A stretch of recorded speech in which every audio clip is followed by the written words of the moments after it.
o disparo de Corredoira, cruzado, foi un dominio aplastante, lógico tamén ante o pechacancelas de categoría. Sí, é importante, como distí, que despois de varias xornadas sin marcar, o equipo volvas a encontrar co gol, encima unha victoria con confianza, unha victoria sen dúbidas, unha victoria que os pode ter aí arriba nos próximos partidos, e a verdade é que é importante, digo, que o Racing volva a encontrar a victoria, sobre todo na casa. O que pasa é que os goles tardaron en chegar, porque canto sufren os racinguistas para marcar, fíxense que oportunidades, aí con Projorenko, con Corredoira, e o balón que non acababa de entrar. Sí, é que xa ao final xa é un pouco psicolóxico, é dicir, o balón non entra, ti mentalizaste de que tens que marcar, pero non acaba entrando e ao final fai que sufras máis do debido para acadalo.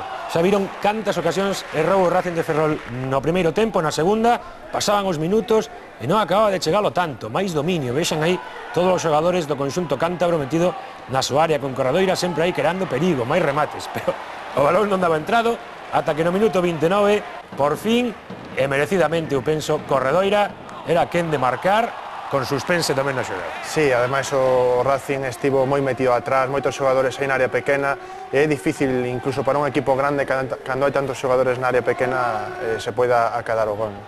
Despois na reta final xa todo foi máis sinxelo, o 2-0, no minuto 41, o autor, Cohen, despois desa acción, co despexe en primeira instancia do gardameta cántabro, e o lanzamento posterior para sentenzar totalmente un partido que aínda tería un gol máis. Antes vemos repetido 2-0. Jonathan Martín no minuto 44 marcaba o terceiro para un Racing de Ferrol que se sitúa quinto na clasificación con 52 puntos, a só 4 do cuarto clasificado, o portollano, que nesta xornada pinchou. O Racing mantén as súas opcións. Sí, mantén as súas opcións e eu penso que esta vitória vai dar confianza.